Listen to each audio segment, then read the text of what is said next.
Welcome to an excerpt from Jihad and the West, Black Flag over Babylon, by Mark Selinsky, with a foreword by Sebastian Gorka. It was published by Indiana University Press in Bloomington and Indianapolis. This reading is presented by Kensington Security Consulting, which brings education to national security.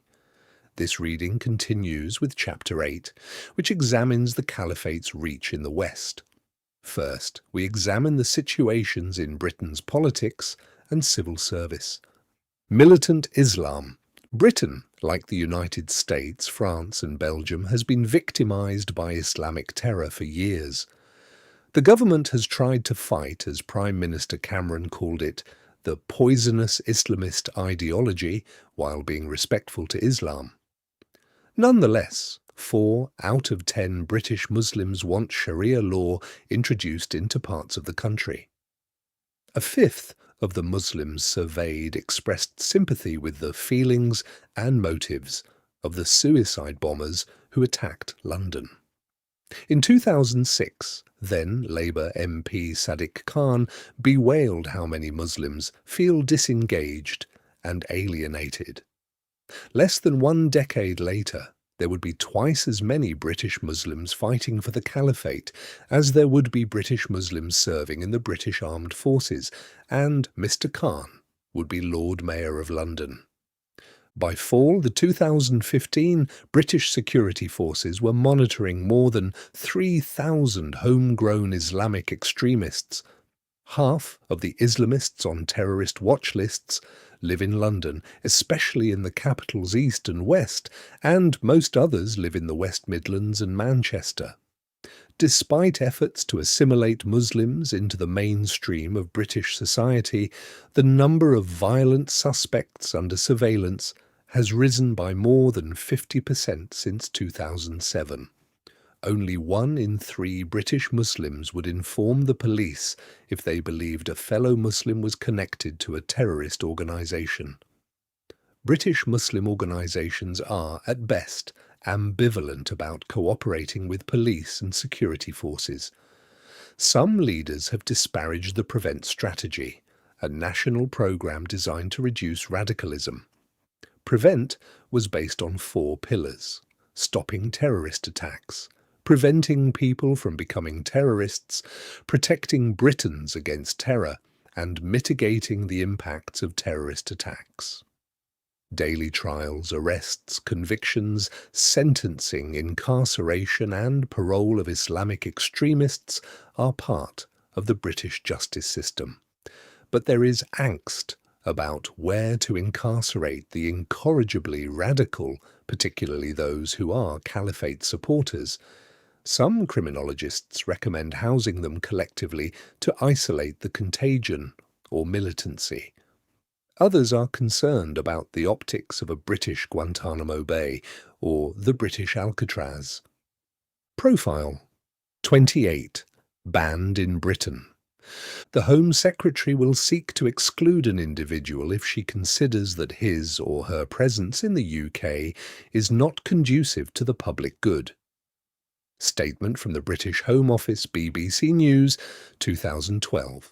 What do Americans Pamela Geller, Robert Spencer and Michael Savage have in common? Beyond despising Islam, they share the dubious distinction of being banned from Britain. They are not alone. Dwayne Dog Chapman, a husky, roughly hewn American celebrity bounty hunter who used the N-word once too often. Albert Speer, the Nazi war criminal. L. Ron Hubbard, the founder of Scientology. Pablo Neruda, a Nobel laureate in literature, and Fred Phelps Sr., who founded the anti-homosexual Westboro Baptist Church, were all on the eclectic banned persons list, though at different times. Menachem Begin was on it, then off it, then back on it, and then off it when he died. The list keeps American Klansmen and neo-Nazis off British shores. Many Muslims and leftists petitioned then Secretary May to keep Republican candidate Donald Trump out of Britain. As the Prime Minister, her decision is pending. Nation of Islam leader Louis Farrakhan was banned. Over the years, Farrakhan has applauded Sharia-driven violence and poured scorn on whites and Jews. But in 2001, then attorney and now mayor Sadiq Khan had the decision overturned. Khan described the judge's decision as brave and sensible. But Geller, Spencer, and Savage do not understand why Louis Farrakhan is permitted to visit Britain while they are not. They claim they never advocated violence. In fact, Spencer and Geller planned to lay a wreath at a memorial to British soldier Lee Rigby, who was beheaded by Islamic jihadists in spring 2013. However, the British government wrote to them, "Your presence here is not conducive to the public good." The government called their rhetoric Islamophobic. All are still fighting the ban, and Geller said, "The Magna Carta is dead." As for the petition to ban Republican nominee Donald Trump from British shores, Geert Wilders said, "Welcome, Donald Trump, to the company of Pamela Geller, Robert Spencer, and myself." Radicals in the ranks, many elements of Muslim civil society, partner with British authorities. But some who advise the British government are themselves radicalised. Some Islamists enter the British civil service intending to advance their agenda, while others are radicalised while serving. Others are not employed by the government but serve as advisers. Some are unmasked by their own sloppiness, while others are exposed through investigations. The Caliphate likely has other activists working in the government. Accounts supporting the Caliphate can be traced to offices within the National Civil Service. Far more alarming is the Caliphate's penetration of the military. A Navy officer who trained at one of Britain's most prestigious maritime colleges joined the state and brought with him an exhaustive knowledge of Britain's navy and commercial fleet. "This suddenly raises the spectre of IS damaging shipping," said former Royal Navy Chief Admiral Lord West. "Veterans of other services have also shown sympathy for the state." Two radicals, neither of whom served in the military, one still emboldened and one repentant, are profiled below. Profile 29. A Tale of Two Britons. Anjem Choudhury, Black Flag over Downing Street. British activist and lawyer Anjem Choudhury was arrested in August 2015, and many Britons do not understand why it took so long to incarcerate him. Britain's most notorious radical Muslim preacher was formally charged with enlisting British citizens to support the Caliphate. For years, prominent on the radical Islamist scene, Anjem Choudhury promised, "One day, the black flag of Islam will be flying over Downing Street." He is very vocal about this goal. Though a practicing lawyer, he despises any man-made laws, particularly those of his own country. Who said that you own Britain anyway? You belong to Allah. Britain belongs to Allah. The whole world belongs to Allah. There isn't anywhere on the earth that I won't propagate God's law. He has no time for individual countries, which he considers man-made and therefore inauthentic political constructs. Countries will not be liberated by individuals, but by an army. Eventually, there'll have to be a Muslim army. It's just a matter of time before it happens. He has many followers. He promises that the Islamic State offers a delightful lifestyle. Close your eyes and imagine a society in which everybody has free food, clothing, and shelter. You haven't got a house, here is your house. You don't have to go live in a cardboard box outside the council for a few weeks before they give you a house. You don't have electricity. Here is free electricity. Here is free water. What else do you want? Do you want a salary? Here, take some money. There is no society like that.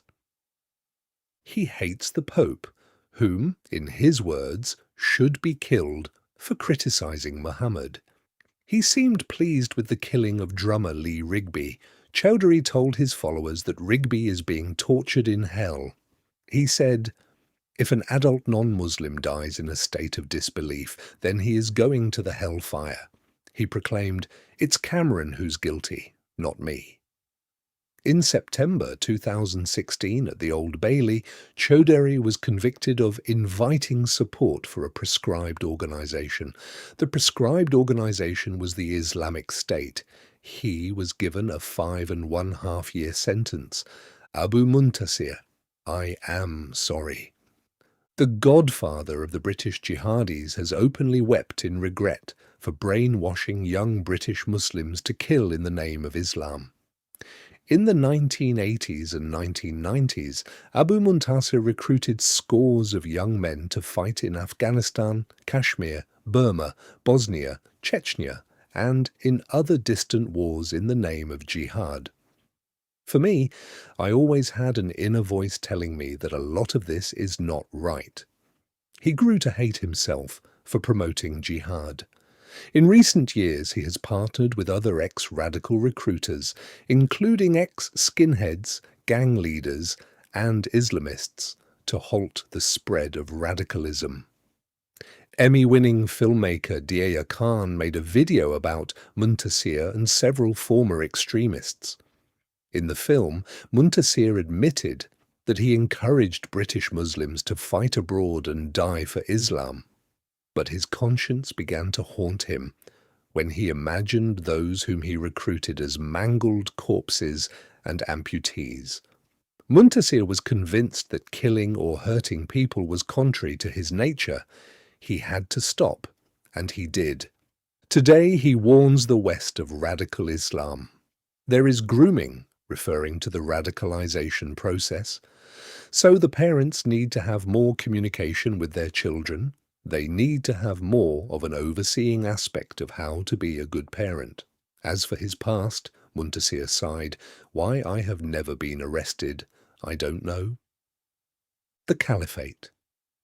As mentioned in chapters 5 and 6, British subjects are well represented in the ranks of the Caliphate. At home, British police and security forces try to balance civil liberties with public security. The Caliphate can fly its black banner in London because, as its former mayor said, Britain is a free country.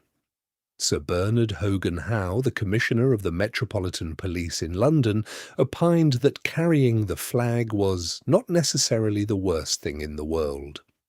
But some Londoners see this as cavalier and have pressed the police to be more aggressive.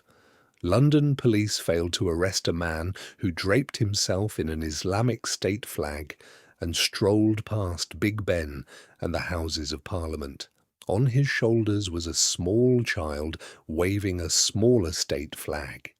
Some Britons saw this as trespassing the bounds of free speech and wading into the danger zone of incitement. They ask themselves, what will come next? Germans ask the same questions.